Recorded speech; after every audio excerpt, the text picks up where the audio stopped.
Muy buenas tardes, tengan apreciables alumnas y alumnos. Los saludo de nueva cuenta y en esta ocasión vamos a llevar a cabo la disertación de nuestra segunda cápsula informativa, en donde abordaremos la clasificación de la norma jurídica. Pero para ello, primeramente vamos a partir acerca de qué es una norma jurídica. Cuando hablamos primeramente de las normas, vemos que son todas aquellas reglas, ¿no? Cuando escuchemos de manera específica las normas, son, repito, sinónimo de reglas. Entonces, estas reglas son aquellas que se deben de seguir para que luego entonces exista esta igualdad o existan estas condiciones que nos garanticen a todos una mejora, un estado de satisfacción y que evitemos, ¿no?, entrar en cualquier conflicto. Luego entonces vemos que las normas se pueden clasificar de diferentes formas. Existen las normas jurídicas, existen las normas sociales, existen las normas religiosas.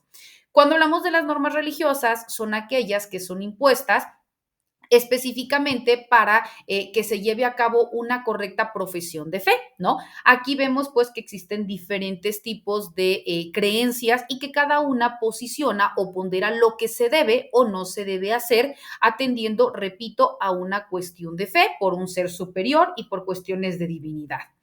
Cuando nosotros perdón, hablamos de las cuestiones o de las normas morales o las normas sociales.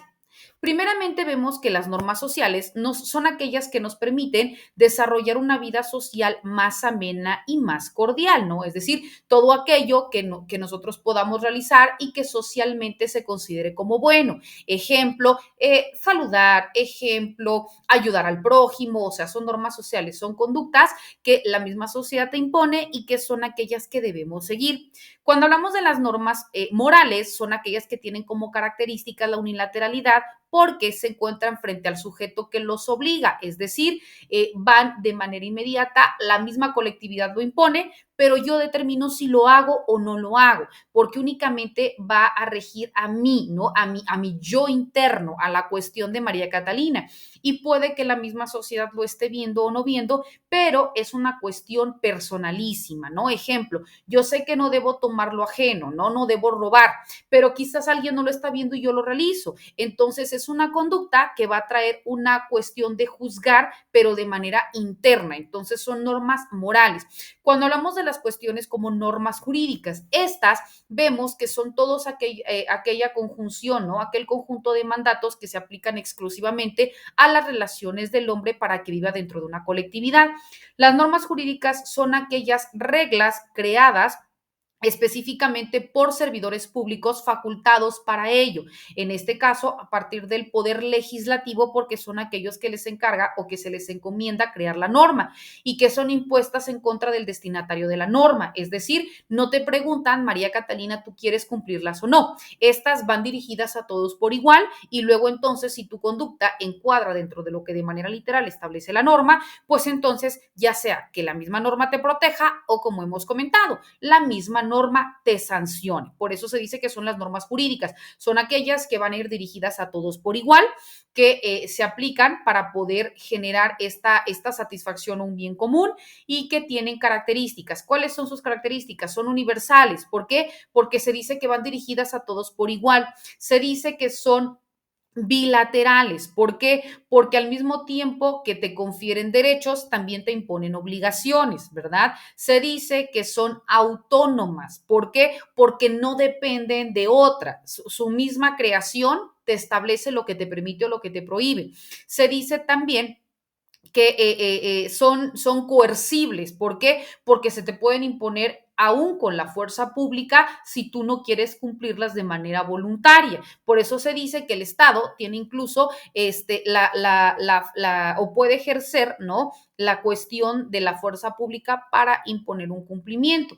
Entonces, de manera específica, dentro de estas características, vemos pues que la norma jurídica es aquella que se crea, se aplica en un territorio determinado para las personas que se encuentren dentro de ese mismo territorio y obviamente cuando tu conducta encuadre dentro de lo que de manera literal se establezca dentro de la norma. Ahora bien, existe una clasificación de la norma jurídica y al respecto, Eduardo García Maínez establece que la norma jurídica se clasifica en diferentes elementos o atendiendo a 11 supuestos. La primera clasificación es por el sistema al que pertenece. La segunda es por su fuente. El tercero es por su ámbito especial de validez.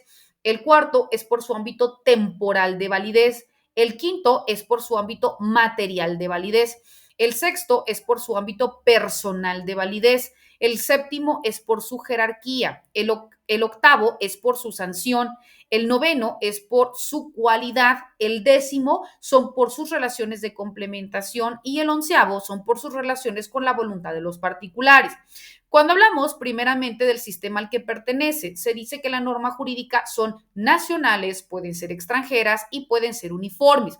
Cuando hablamos de las normas jurídicas nacionales, son aquellas que se aplican específicamente dentro del territorio nacional, aunque excepcionalmente podrían también aplicarse dentro del territorio extranjero, ¿no? Cuando estamos hablando de personas mexicanas que se encuentran en territorio extranjero y que se va a aplicar la ley de su país de origen.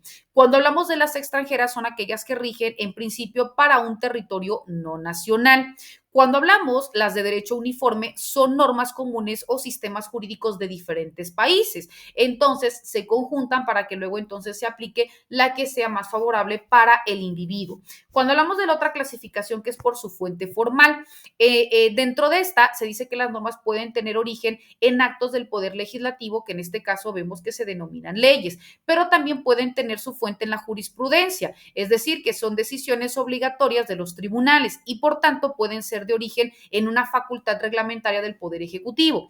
Se habla también de su ámbito espacial de validez, que en este caso, cuando hablamos del espacio, es en donde se va a aplicar. Por ejemplo, las normas de un país como el México pueden ser aplicables de manera federal, también pueden ser aplicables dentro de un estado o dentro de un municipio. Esta clasificación también se encuentra reconocida dentro de nuestra propia constitución. ¿Y por qué? Porque se dice, bueno, independientemente de que existe, se me ocurre, ¿no? Un código, una constitución política de los Estados Unidos mexicanos, pero también la misma constitución te faculta para que cada una de las entidades federativas pueda tener su propia constitución política del Estado libre y soberano, ejemplo, en donde yo vivo, que es en el estado de Chiapas. Entonces aquí ya te está facultando que también te puedes regular si tu conducta no encuadra específicamente dentro de lo que se reconoce o regula en la Constitución Federal, puedas utilizar o aplicar los instrumentos jurídicos locales, ¿no? Por eso estamos hablando de este ámbito espacial. Cuando hablamos del ámbito temporal de validez, aquí está constituido por el lapso durante el cual se conserva la norma de su vigencia. Las normas pueden ser de vigencia determinada o también pueden ser de vigencia indeterminada. Cuando hablamos de la vigencia determinada, su ámbito de validez temporal se encuentra de manera regulada específicamente hablando. Y cuando es indeterminada, bueno, pues como su nombre lo dice, tiene un ámbito indefinido. También existe por su ámbito material de validez.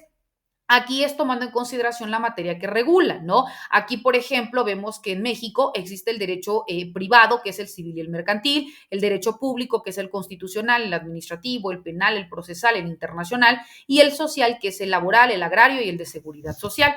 Esta clasificación vemos que es un interés práctico dentro de la misma constitución para que en ese mismo sentido pues no se pueda resolver todo por una misma autoridad y en ese caso pues existan diferentes tribunales e instancias que van a conocer y resolver determinados asuntos, ¿no? Cuando hablamos por el ámbito personal de validez, las normas pueden ser generales y particulares. Se dice que las normas son generales que se refieren a los sujetos normativos.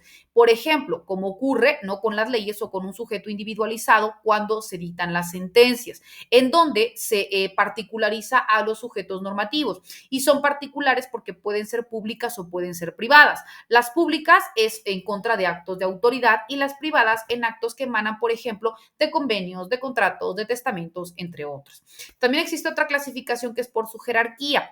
Las normas pueden ser del mismo rango, ¿no? O pueden ser también de distinto rango. La teoría moderna de la jerarquía de la norma vemos que se toma en consideración dependiendo al sistema jurídico en el que se va a resolver, ¿no? ¿no? Vemos pues que nuestro sistema es un sistema dinámico en donde las normas de menor jerarquía de aplicación siguen la consecuencia de las normas de mayor jerarquía.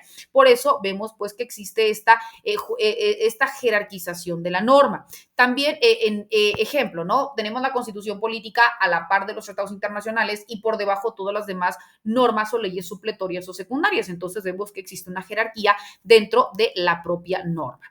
También vemos que existe por el punto de vista de la relación de la voluntad de los particulares. Las normas pueden ser taxativas y dispositivas. Son taxativas aquellas que se obligan en todo caso a los particulares independientemente de su voluntad y son dispositivas las que pueden dejar de aplicarse por la voluntad expresa de las partes, aun cuando existe una situación jurídica en particular.